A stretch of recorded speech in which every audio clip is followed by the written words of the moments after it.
दोस्तों मैं हूं प्रिंस और स्वागत करता हूं आपका मैग्नेट ब्रेन्स में। तो हम क्लास 10th में मैथ्स का अपना चैप्टर ट्रायंगल्स देख रहे थे और अपने इस चैप्टर के अंतर्गत प्रीवियस के कुछ लेक्चर से हम सिमिलर ट्रायंगल्स के प्रॉपर्टीज को डिस्कस कर रहे थे।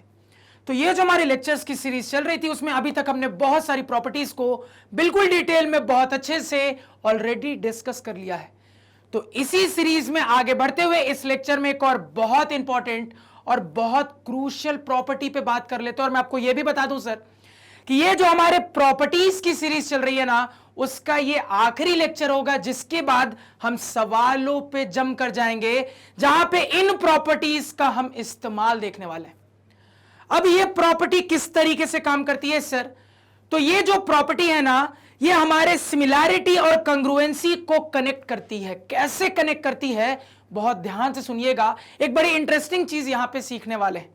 तो थोड़ा सा टाइम में पहले चलते हैं, अपने ट्रायंगल के शुरुआत के क्लासेस को याद करिए।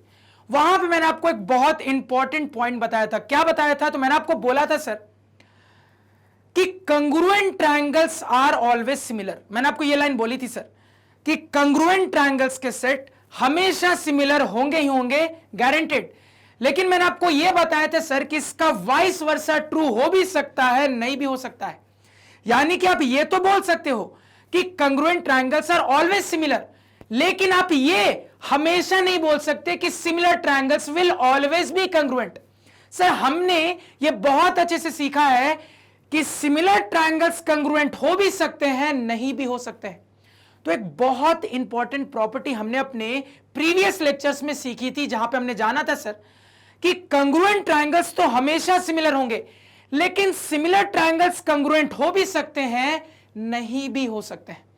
अब देखो ये किस तरीके से इस बात से रिलेटेड है। तो यहां पे बोला जा रहा है सर कि आपके जो सिमिलर ट्रायंगल्स का सेट है, अगर इन ट्रायंगल्स के एरियाज आपस में बराबर है, समझिएगा बात को, आपके पास जो सिमिलर ट्रायंगल्स का सेट है, अगर इन ट्रायंगल्स के एरियाज आपस में इक्वल हैं, तो आप कॉन्फिडेंटली बोल सकते हो कि आपके ट्रायंगल्स आपस में कंग्रुएंट होंगे।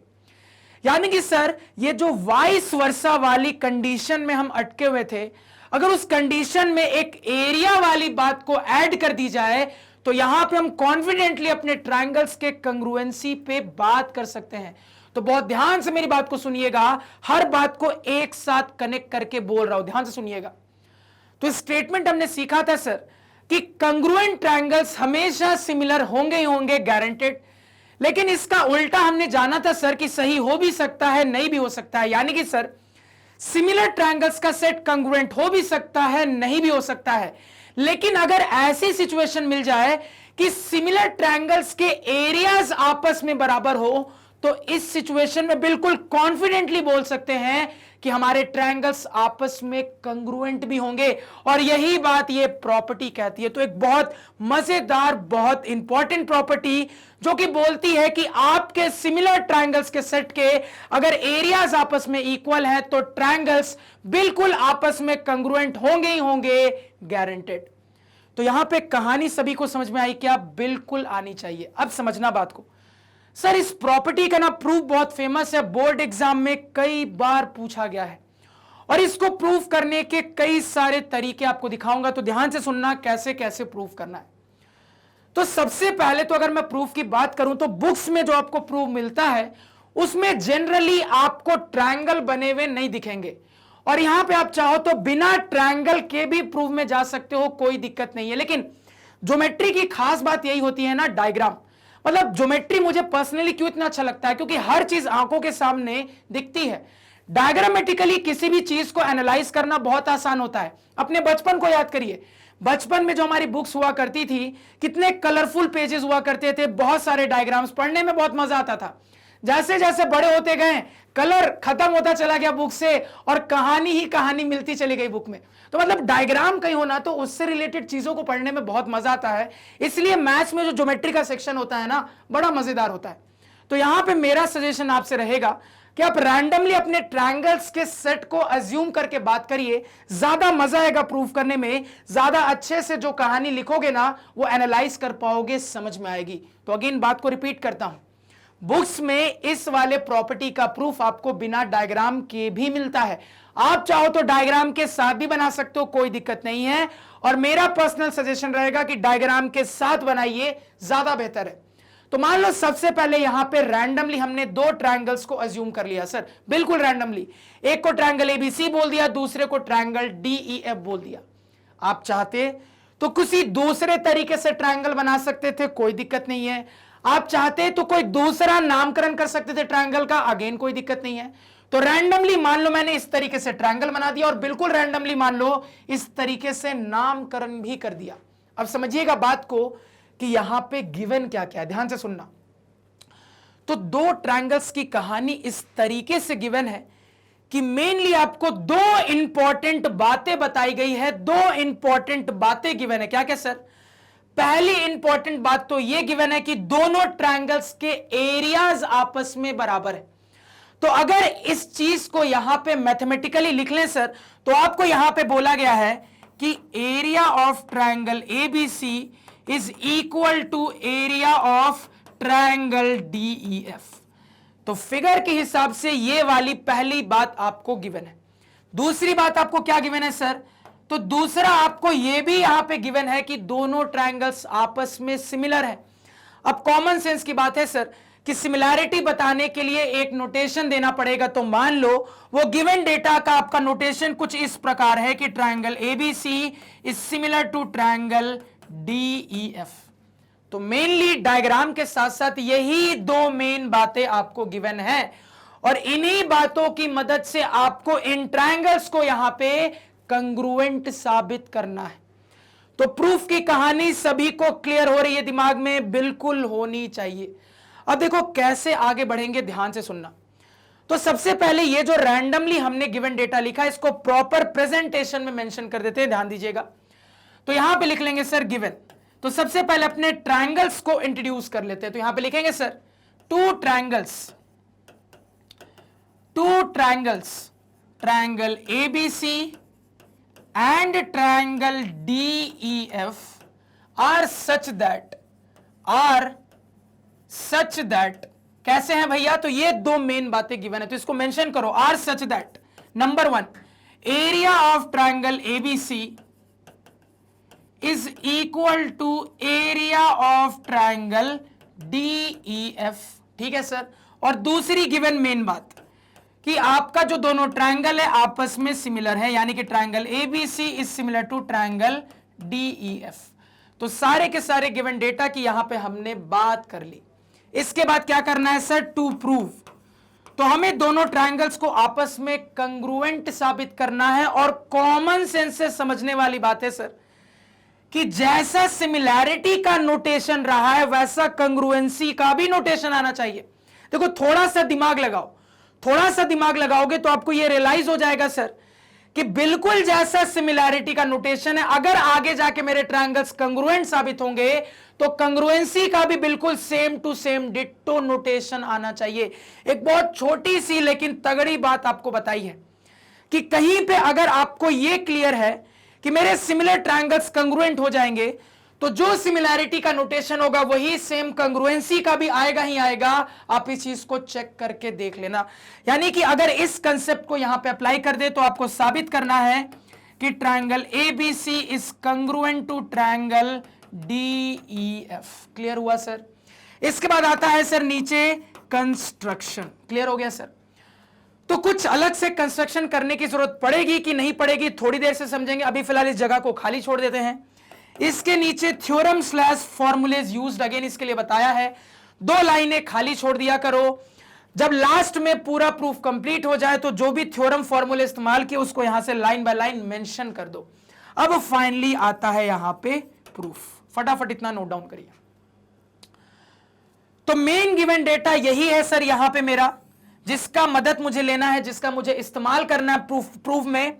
और मुझे मेनली प्रूफ क्या करना है? तो अपने ट्रायंगल्स को कंग्रुएंट प्रूफ करना है, यानी कि triangle ABC is congruent to triangle DEF. ये मेनली मुझे यहां पे इस गिवन डेटा की मदद से प्रूफ करना है सर। अब थोड़ा सा बोर्ड क्लियर करके चीजों को एनालाइज करते हैं। ध्यान से सुनते जाइएगा सर, बिल्कुल ध्यान से। बहुत ही आसानी से कहानी समझ में आएगी, और इस प्रूफ के कई सारे रास्ते आपको दिखाऊंगा। ध्यान से देखना। देखो तो क्या करना है आपको? ट्रायंगल्स को आपको कंग्रुएंट साबित करना है।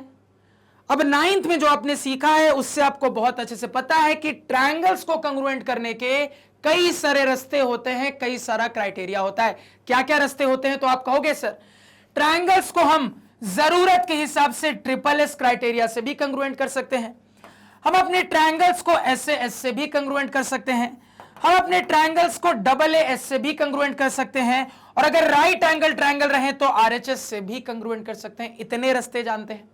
अब देखो यहां पे आरएचएस वाले रास्ते पे बात नहीं करेंगे क्योंकि ये बिल्कुल स्पेसिफिक हो जाता है, बिल्कुल राइट एंगल ट्रायंगल के लिए बात करता है। हम यहां पे बिल्कुल जनरलाइज्ड वे में हर टाइप के ट्रायंगल के लिए बात कर रहे हैं सर, इसी वजह से इसका इस्तेमाल नहीं करेंगे। तो कुल मिला के अगर जनरलाइज्ड वे की बात की जाए सर तो ट्रायंगल्स को कंग्रुएंट करने के ये 3 रास्ते मुझे समझ में आते हैं, और इस पर्टिकुलर प्रूफ में हम तीनों ही रास्ते से काम कर सकते हैं। आपकी मर्जी, आपको कौन सा रास्ता पसंद है चलना सर। आप तीनों में से किसी भी रास्ते से आगे बढ़ सकते हो, कोई दिक्कत नहीं है। तो यहां पे तीनों को साइड बाय साइड लिख लेते हैं।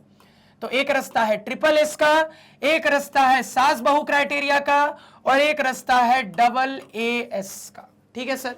अब देखो यहां पे सबसे पहले मान लो अपने ट्रिपल एस वाला रास्ता लेते हैं, तो समझिएगा बात को।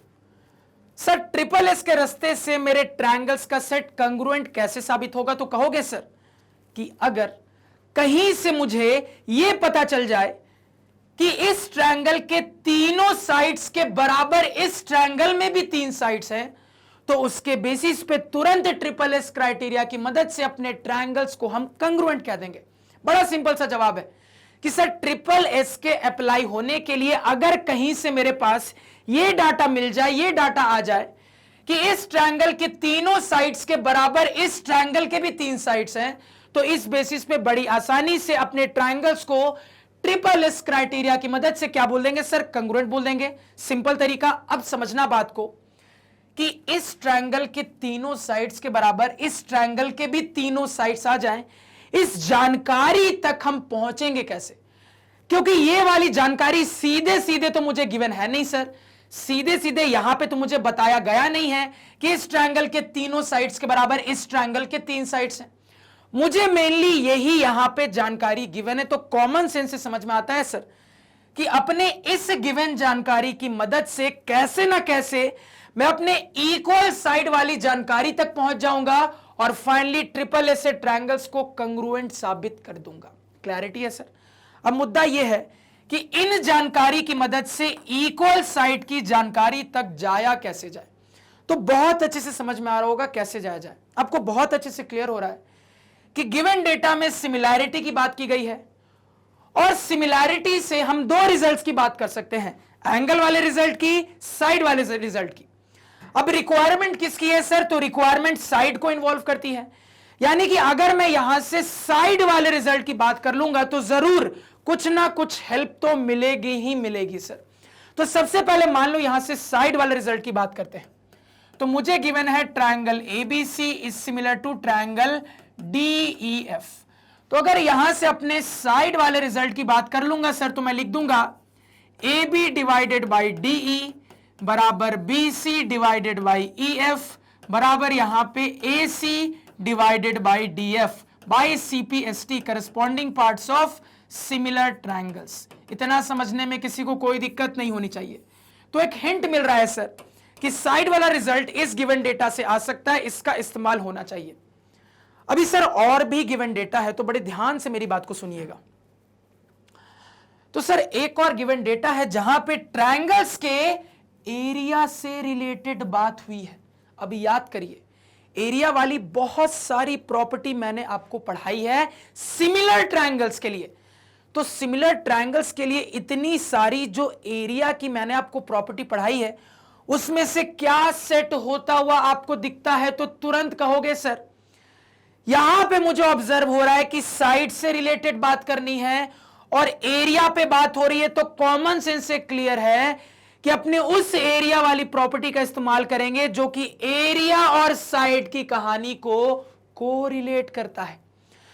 तो सिमिलर ट्रायंगल्स के सेट के लिए एरिया साइड की कहानी कैसे कोरिलेट होती है, तो हमने अपनी एक प्रीवियस प्रॉपर्टी में सीखा था सर कि सिमिलर ट्रायंगल्स के लिए जो मेरे ट्रायंगल्स के एरियाज का रेशियो होगा ये फर्दर इन्हीं ट्रायंगल्स के करस्पॉन्डिंग साइड्स के रेशियो के स्क्वायर के बराबर होगा। क्या हमने ये नहीं सीखा था? बिल्कुल सीखा था सर। इस्तेमाल करके देखिए।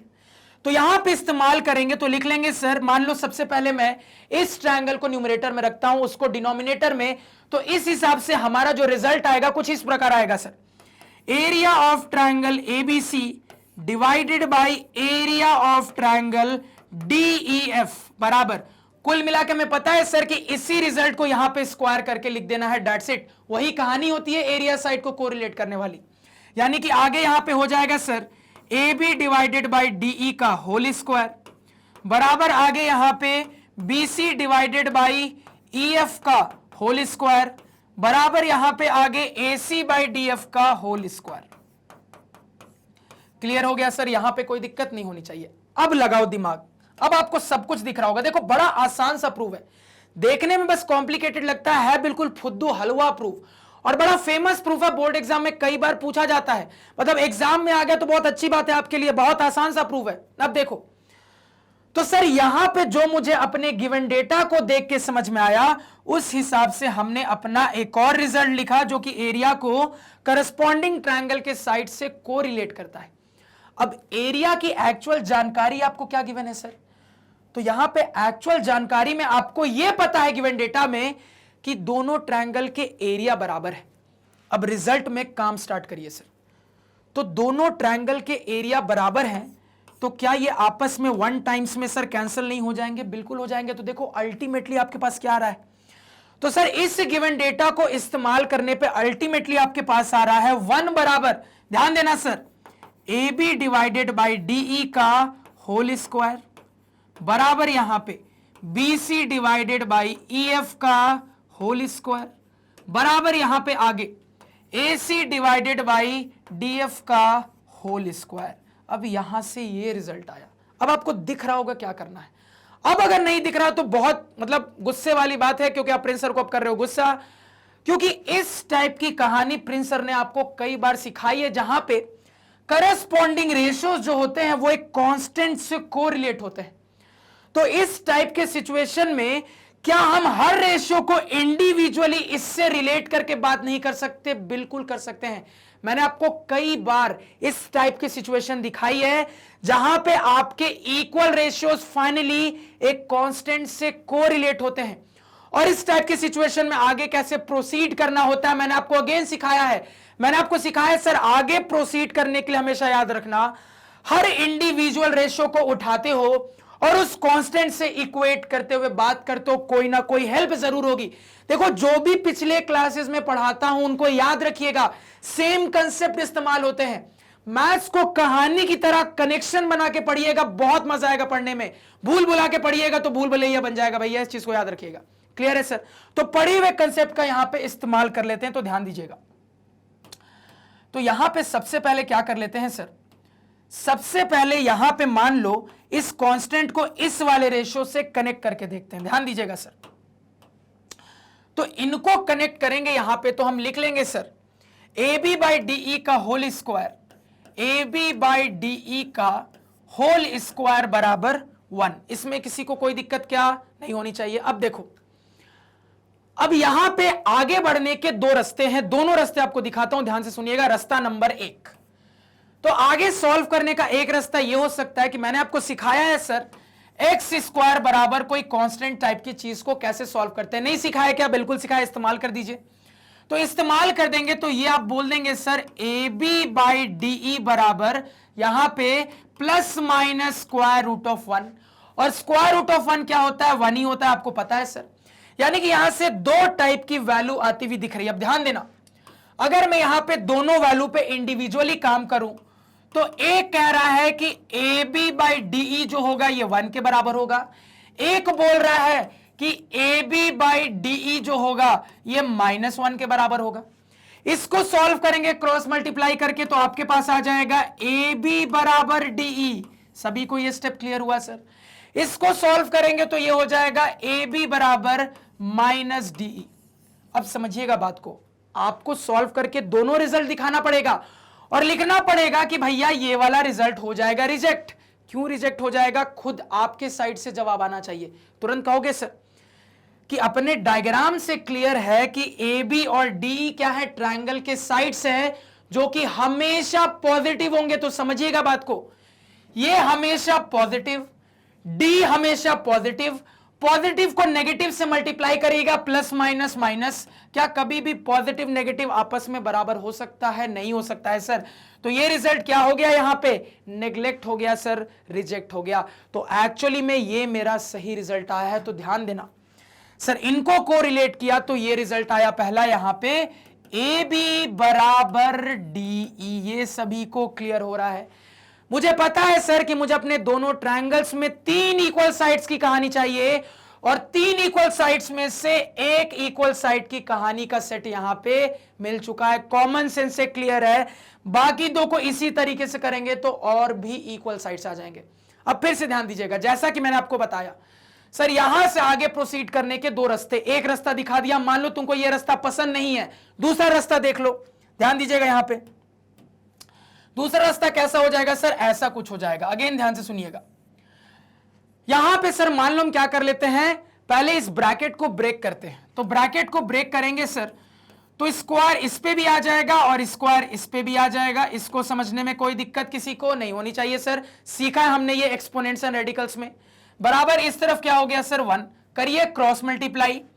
तो क्रॉस मल्टीप्लाई करेंगे सर तो ये हो जाएगा ए बी स्क्वायर बराबर डी ई स्क्वायर। इसको समझने में कोई दिक्कत किसी को नहीं होनी चाहिए। अब आपको मैंने सिखाया है कि कभी भी ए बी स्क्वायर बराबर डी स्क्वायर लिखा हो तो सीधे सीधे ए बी बराबर डी मत बोलना, यह सही तरीका नहीं होता। आपने एक सोल्यूशन को मिस कर दिया। सही तरीका क्या होता है, इसको इधर बुलाइए पहले, या तो इसको उधर ले जाइए या इसको इधर बुलाइए। मान लो बुला लेते हैं तो डी को ए बी के पास बुलाएंगे क्योंकि ए बी बहुत अकेला है। तो ये हो जाएगा A B square minus D E square बराबर, राइट में क्या बचा सर, तो कुछ नहीं बचा, यानी कि 0 बचा। तो ए स्क्वायर माइनस बी स्क्वायर का फॉर्मेट, जिसके लिए हम जानते हैं सर इसको ए प्लस बी इंटू ए माइनस बी के फॉर्मेट में ब्रेक किया जा सकता है। तो इसके नीचे लिख सकते हैं सर हम यहां पे A B plus D E into A B minus D E बराबर 0। अब यहां पे भावनाओं को समझने की कोशिश करिएगा सर। तो 2 चीजों का प्रोडक्ट 0, या तो ये 0 होगा या ये 0 होगा या दोनों 0 होंगे। चेक करके देखते हैं। मान लो पहले इसको 0 से इक्वेट करते हैं। तो अगर इसको 0 से इक्वेट करेंगे सर तो A B plus D E बराबर 0, यानी कि यहां से आ रहा है ए बी बराबर माइनस डी ई। अभी जस्ट आपको पता है ये वाला सोल्यूशन रिजेक्ट हो जाएगा, प्लस बराबर माइनस आ जाएगा, इसलिए रिजेक्ट हो जाएगा सर। तो ये वाला सोल्यूशन क्या हो गया, रिजेक्ट हो गया। यानी कि आपको क्लियर है कि ये मुझे सही सोल्यूशन देगा। यानी कि सर यहां से मैं बोल दूंगा A B minus D E बराबर 0, डी को उस तरफ भेज देंगे तो ए बी बराबर डी ई। तो यहां से भी सेम कहानी निकल के आ रही है। तो प्रोसीड करने के 2 रास्ते हैं, जो आपको पसंद है वो रास्ता अपना लेना, कोई दिक्कत नहीं। अब ध्यान देना, तुम डायरेक्टली ये वाला रिजल्ट मत लिखना, आप इसको भी शो करके दिखाना और ब्रैकेट में रीजन देना कि ये वाला आंसर क्यों रिजेक्ट हुआ सर। ये इंपॉर्टेंट बातों को दिमाग में रखना। क्लियर है सर? पहले फटाफट इनको नोट डाउन करूं। तो सर इसको कोरिलेट करके यहां पे साइड्स के इक्वालिटी की जो कहानी चाहिए थी उनमें से एक साइड की कहानी आ गई, और को इक्वेट करते हैं सर। फिर ध्यान से सुनिएगा। तो यहां पे और चीजों को इक्वेट करने के लिए मान लो अब इसको क्या करते हैं सर, इससे इक्वेट करते हैं। तो ध्यान देना, इसको इससे इक्वेट करेंगे सर तो यहां पे हम लिख लेंगे BC डिवाइडेड बाई EF का होल स्क्वायर बराबर 1। अब अगेन आपको पता है सर 2 रास्ते आगे बढ़ने के, दोनों में से कोई एक ले लो। मान लो रैंडमली मैं प्लस माइनस 1 वाला रास्ता ले लेता हूं सर। तो इसको मैं लिख लूंगा BC बाई EF बराबर प्लस माइनस 1। यानी कि सर 2 सोल्यूशन अगेन यहां पे भी फ्रेम होगा। एक हो जाएगा BC बाई EF बराबर 1 और एक सोल्यूशन यहां पे हो जाएगा सर आपका BC डिवाइडेड बाई EF बराबर -1। इसको सॉल्व करेंगे क्रॉस मल्टीप्लाई करके तो आ जाएगा BC बराबर EF। इसको सॉल्व करेंगे सर क्रॉस मल्टीप्लाई करके तो आ जाएगा BC बराबर -EF। लेकिन अगेन आपको पता है ये सॉल्यूशन क्यों रिजेक्ट हो जाएगा सर, तो रीजन के साथ जरूर लिखेंगे कि ये सॉल्यूशन रिजेक्ट होगा, यानी कि ये एक्चुअली में मेरा कंसिडर किए जाने वाला सॉल्यूशन कहा जाएगा। BC बराबर EF। लो एक और साइड के इक्वालिटी का रिजल्ट हमारे सामने आ चुका है सर। तो 3 में से 2 विकेट डाउन, एक और विकेट बाकी, उसको भी देख लेते हैं, ध्यान दीजिएगा सर फटाफट। अब तो आप खुद से भी इस चीज को सॉल्व कर सकते हैं सर। तो फाइनली अब हमें यहां पे बहुत ही आसानी से पता है कि ये अब इससे इक्वेट होने वाला है। कर लेते हैं सर। तो यहां पे हम बोल देंगे AC डिवाइडेड बाय DF का जो होल स्क्वायर होगा वो 1 के बराबर होगा। यानी कि इसके नीचे लिख सकते हैं AC बाय DF बराबर ±1। देखो मैं तो चाहता हूं और तेज लिखूं, लेकिन मुझे पता है अगर मैं ज्यादा तेज लिखूंगा ना यहां पे तो बोर्ड रीड ही नहीं कर पाएगा। तो इसी वजह से थोड़ा धीरे धीरे आराम से प्यार प्यार से लिखना पड़ता है। क्या करें यहां पे? तो यहां से सर 2 सोल्यूशन की पॉसिबिलिटी बनती है। एक है आपका AC डिवाइडेड बाई DF बराबर 1 और एक है AC डिवाइडेड बाई DF बराबर -1। क्रॉस मल्टीप्लाई यहां करेंगे तो AC बराबर DF आ जाएगा, यहां क्रॉस मल्टीप्लाई करेंगे तो AC बराबर -DF आ जाएगा। ये सोल्यूशन क्यों रिजेक्ट होगा आप लोगों को बहुत अच्छे से पता है, यानी ये वाला सोल्यूशन एक्सेप्ट होगा। लो तीसरा विकेट भी डाउन हो गया, AC बराबर यहां पे DF। पहले इतना नोट डाउन करिए, क्लियर है सर? अब ध्यान दीजिएगा, इन सबको अब यहां पे कर देते हैं गायब, क्योंकि इनका काम यहां पे हो चुका है सर। बिल्कुल ध्यान से सुनिएगा।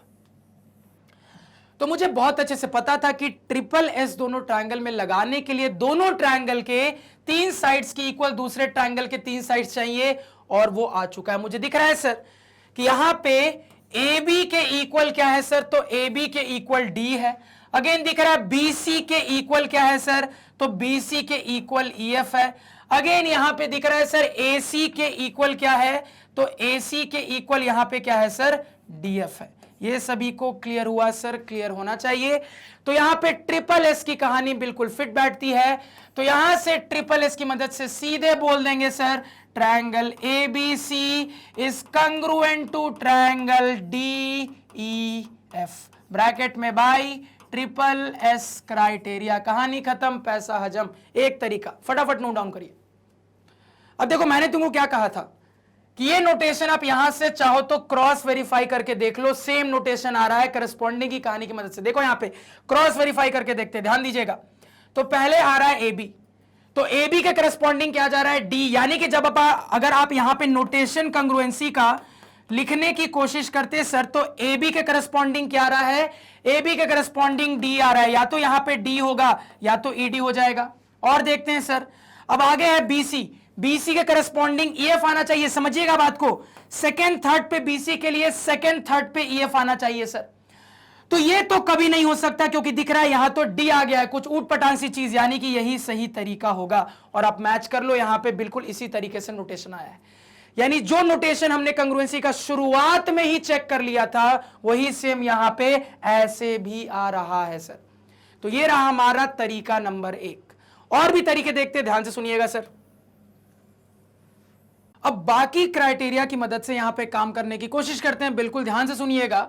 अब मान लो यहां पे SAS सास बहु क्राइटेरिया के इस्तेमाल करने की कोशिश करते हैं, तो आपको बहुत अच्छे से पता है सर कि अगर मैं अपने टारगेट ट्रायंगल्स को सास बहु क्राइटेरिया की मदद से कंग्रुएंट साबित करने की कोशिश करूंगा, तो ये करने के लिए सबसे पहले तो दोनों ट्रायंगल्स के दो इक्वल साइड्स की कहानी चाहिए, और इसके साथ साथ इनके बीच में बनने वाला एक इंक्लूडेड एंगल का भी कहानी चाहिए। अब ध्यान दीजिएगा सर, आपको जो अभी मैंने SSS वाला मेथड दिखाया, उस मेथड में हम यहां पे पहुंच चुके थे जहां पे हमने अपने ट्रायंगल के तीनों इक्वल साइड की कहानी देख ली थी। तो साइड की इक्वालिटी की कहानी तो ऑलरेडी आपके पास अवेलेबल है, नहीं है ही सर। बचा क्या? तो कहोगे बस एंगल की कहानी बची है। अब एंगल की कहानी नहीं निकाल सकते गिवन डेटा से? बिल्कुल, जैसे ही अपनी गिवन डेटा पे नजर डालोगे तो कहोगे सर ट्रायंगल्स के सिमिलैरिटी का नोटेशन गिवन है, और यहां से एंगल का भी रिजल्ट आ सकता है। थोड़ा एंगल का रिजल्ट देखिए क्या आ सकता है सर।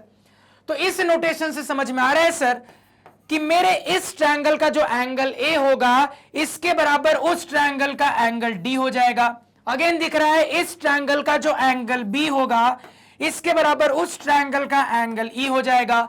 अगेन दिख रहा है इस ट्रायंगल का जो एंगल C होगा, इसके बराबर उस ट्रायंगल का एंगल एफ हो जाएगा। सब कुछ तो आपको आंखों के सामने है। अब क्या दिख रहा है, ध्यान से मेरी बात को समझना। मान लो तुम एंगल में ए डी का कॉम्बिनेशन इस्तेमाल करते हो, तो अगर आप एंगल में ए डी के कॉम्बिनेशन का इस्तेमाल करते हो सर, तो ये बनेंगे इंक्लूडेड एंगल, यानी इसके हिसाब से ये साइड ये साइड ये साइड ये साइड पे चर्चा होनी चाहिए, और A B A C D E D F से रिलेटेड साइड का रिजल्ट आपके पास है।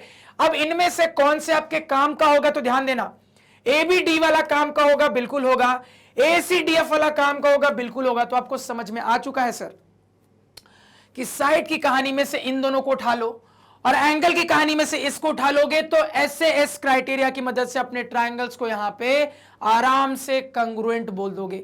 अगेन कंग्रुएंसी के नोटेशन के लिए टेंशन नहीं लेना, हमने शुरुआत में ही नोटेशन देख लिया था। आप चाहो तो इस डेटा की मदद से वेरीफाई भी कर सकते हो, सेम नोटेशन आएगा। वेरीफाई करके देखते हैं सर। देखो मान लो रैंडमली इस ट्रायंगल का नाम लिख लेता हूं ट्रायंगल एबीसी। अब दूसरे वाले का नाम लिखते हैं। पहले एंगल के करस्पॉन्डिंग की कहानी, ए के करस्पॉन्डिंग डी आना चाहिए, फर्स्ट पे है यानी कि फर्स्ट पे डी आएगा। अब देखो आगे साइड का सहारा लेते हैं, तो ए बी का इस्तेमाल हो रहा है, बिल्कुल हो रहा है। ए बी के करस्पॉन्डिंग डी ई जाना चाहिए, यहीं पे क्लियर हो गया, आगे ई आएगा, और जब ये क्लियर हो गया आगे ई आएगा, तो आखिरी में क्या होगा, ये भी क्लियर है, सेम नोटेशन आ गया सर। अब समझिएगा बात को। अब आपके मन में डाउट आएगा कि सर आपने इस एंगल को उठाया, उस हिसाब से ये साइड सेलेक्ट हुए और उस हिसाब से एस एस लगा। मान लो मैं ये कॉम्बिनेशन उठाऊंगा तो उस हिसाब से भी एस एस लग सकता है, बिल्कुल लग सकता है भैया। आपने बिल्कुल सही सोचा है, आपके जो दिमाग में आया बिल्कुल सही आया। आप इस एंगल के हिसाब से भी साइड सेलेक्ट करके एस एस लगा सकते हो। मान लो कोई एंगल बी एंगल ई का इस्तेमाल करता, तो एंगल बी एंगल ई के बराबर। अब इसके हिसाब से आपको पता है सर एस एस लगने के लिए ये एंगल बनेंगे इंक्लूडेड एंगल, यानी इस पे इस पे इस पे इस पे बात होनी चाहिए। इनसे रिलेटेड रिजल्ट साइड वाले आपके सामने हैं, इनमें से कौन सेलेक्ट होगा देख लीजिए। तो आपको दिख रहा है सबसे पहले तो ए बी डी वाला सेलेक्ट होगा, इसके अलावा बी सी ई एफ वाला सेलेक्ट होगा। तो इस कॉम्बिनेशन से भी आप एस एस लगा सकते थे। अगेन मान लो किसी स्टूडेंट को ये पसंद नहीं है, तो वो एंगल का ये वाला कॉम्बिनेशन इस्तेमाल कर लेगा। अगर ये कॉम्बिनेशन से वो एस ए एस लगाता है तो कहानी कैसे चलेगी सर, तो सी के करस्पॉन्डिंग एफ, यानी कि अगर ये एंगल इंक्लूडेड बनेंगे तो इसके हिसाब से यहां पे इन साइड्स पे बात होनी चाहिए। तो इनसे रिलेटेड यहां पे जानकारी देखिए सर, तो ए सी डी एफ पे बात होनी चाहिए, चलो ठीक है, बी सी ई एफ पे होनी चाहिए, ठीक है, तो इस हिसाब से ये साइड सेलेक्ट हो जाएंगे सर। तो मतलब ऐसे एस भी तीन तरीके से लगा सकते हो, तो ध्यान से समझिएगा। एक तरीका प्रूव करने का ट्रिपल एस में देखा, और इसके बाद ऐसे एस में तीन तरीके। अभी तक इस सवाल को सॉल्व करने का 4 तरीका देख लिया है। अभी कहानी खत्म नहीं हुई, अभी एक और क्राइटेरिया बाकी है, पहले इतना नोट डाउन करो। तो हर चीज को प्रॉपर प्रेजेंटेशन के साथ यहां पे लिखना आपका होमवर्क रहेगा। और यहां पे आप ऑब्जर्व कर पा रहे होगे कि कोई भी अलग से कंस्ट्रक्शन की जरूरत नहीं है, तो कंस्ट्रक्शन वाले स्टेप में क्या लिखोगे, नील लिखोगे। अब मान लो यहां पे आ जाते हैं हम अपने डबल ए एस क्राइटेरिया पे, तो ध्यान से सुनिएगा। तो डबल ए एस क्राइटेरिया के काम करने के लिए आपको बहुत अच्छे से पता है सर कि ट्रायंगल्स में 2 एंगल का डेटा चाहिए और एक साइड का डेटा चाहिए सर।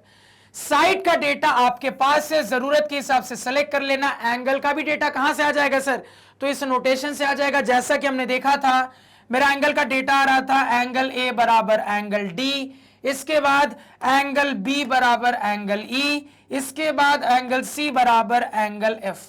अब डबल एस की कहानी बनानी है। मान लो आप यहां पे अपने 2 एंगल के तौर पे इनको चुनते हो, तो इस हिसाब से ए बराबर डी मार्क करिए, ए बराबर डी, अगेन बी बराबर ई, बी बराबर ई मार्क कर लिया सर। अब साइड के तौर पे आप किसको लेना चाहते हो, यहां पे मान लो डबल ए एस बनना चाहिए ना, तो या तो बी सी ले लो या ए सी ले लो, दोनों में से कोई एक कॉम्बिनेशन ले लो। मान लो आप बी सी का कॉम्बिनेशन ले लो, तो यहां से बी सी और यहां से ई एफ लग गया डबल एस। मान लो ऐसे पसंद नहीं है तो आप ए सी डी एफ का कॉम्बिनेशन ले लो, यहां से भी डबल एस लग गया सर। तो क्या दिखा, इन 2 एंगल के कॉम्बिनेशन से यहां पे 2 तरीके। और देखो यहां पे समझना बात को, मान लो कोई स्टूडेंट इस कॉम्बिनेशन को इस्तेमाल करता है, तो इस कॉम्बिनेशन में भी क्या दिखेगा, 2 तरीके। मान लो कोई स्टूडेंट यहां पे इस कॉम्बिनेशन को इस्तेमाल करता है, तो यहां पे भी क्या दिखेगा, अगेन 2 तरीके। तो समझना कितने तरीके इस सवाल को बनाने के, 2 2 4 2 6 तरीके, 6 यहां 3 यहां 1 यहां, कुल मिला के 6 3 9 प्लस 1 10 तरीके। अब 10 तरीके से इसका आपको प्रूफ बता दिया। अब 10 में से जो आपकी इच्छा है उसका इस्तेमाल कर देना, आसानी से आप इस कंसेप्ट को प्रूफ कर पाओगे। और बार बार रिपीट कर रहा हूं कि बड़ा फेमस प्रूफ है, बोर्ड एग्जाम में कई बार पूछा जाता है, और इस प्रूफ का रिजल्ट के तौर पे भी हम सवालों में इस्तेमाल करना सीखेंगे। बड़ा ही तगड़ा रिजल्ट है, क्योंकि शुरुआत में तो हमने यह जाना था कि कंग्रुएंट ट्रायंगल्स हमेशा गारंटेड सिमिलर होंगे ही होंगे, लेकिन सिर्फ सिमिलर ट्रायंगल्स बोला जाए तो कंग्रुएंट हो भी सकते हैं, नहीं भी हो सकते हैं। लेकिन अब हमने जान लिया है कि अगर हमारे सिमिलर ट्रायंगल्स के एरिया आपस में बराबर होंगे तो गारंटेड मेरे ट्रायंगल्स कंग्रुएंट होंगे ही होंगे। एक बहुत तगड़ी प्रॉपर्टी। तो मुझे नहीं लगता इसमें किसी भी स्टूडेंट को कोई भी डाउट रहा होगा सर। तो लेक्चर की कहानी यहां पे करते हैं कंप्लीट। तो 10 तरीके से प्रॉपर प्रेजेंटेशन के साथ बनाना आपका होमवर्क रहेगा। 10 तरीके से बना लोगे, उसके बाद इस सवाल को दोबारा रिवाइज करने की जरूरत ही नहीं पड़ेगी, दिमाग में सेट हो जाएगा सर। तो उम्मीद करूंगा कि इस लेक्चर में जो भी आपको पढ़ाया वो आपको बहुत अच्छे से क्लियर है, कहीं पे भी किसी किस्म का डाउट नहीं है। इन केस कहीं पे कोई भी डाउट होता है तो मेरे इस लेक्चर को उस पॉइंट पे दोबारा से देखिए, आपका डाउट अपने आप क्लियर हो जाएगा। इन केस इसके बाद भी डाउट क्लियर नहीं होता तो जरूर से मुझे कमेंट सेक्शन में बताइए। तो आज के पढ़ाए हुए नोट्स आप हमारे ऑफिशियल वेबसाइट magnetbrains.com से डाउनलोड कर सकते हैं, जिसका लिंक वीडियो के डिस्क्रिप्शन में है। magnetbrains.com पे आपको क्लास 4th से लेकर 12th तक सारे सब्जेक्ट्स और कोर्सेज मिल जाते हैं, वो भी सिस्टमैटिक ऑर्डर में अरेंज। और सबसे इंपॉर्टेंट बात, मैग्नेट ब्रेन्स दूसरे चैनलों जैसा नहीं है जो कि शुरुआत का हल्का फुल्का कंटेंट तो आपको फ्री में देता है, लेकिन आगे के कंटेंट के लिए चार्ज करता है। यहां पे पूरा का पूरा क्वालिटी कंटेंट, क्वालिटी टीचर्स के द्वारा, पहले भी फ्री था, अभी भी फ्री है, आगे भी रहेगा। बस अपना प्यार हम पे इसी तरीके से बनाए रखें सर। और एक इंपॉर्टेंट बात, कुछ दिनों से आपने ऑब्जर्व किया होगा कि मैं आपके कमेंट्स का रिप्लाई नहीं कर पा रहा हूं, क्योंकि मेरे फोन में कुछ खराबी आ गई है, बस यही कारण है। तो फोन जैसे ही बनवा लेता हूं, आपके कमेंट्स को मैं अच्छे से रिव्यू करके देख लूंगा कि आप क्या क्या पूछ रहे हो, क्या क्या डाउट है। तो थोड़ा सा समझना कि यहाँ पे फोन के प्रॉब्लम के कारण सर आपके कमेंट्स का रिप्लाई नहीं कर पा रहे। तो इस नोट के साथ लेक्चर को फाइनली एंड करते हैं सर। Thank you.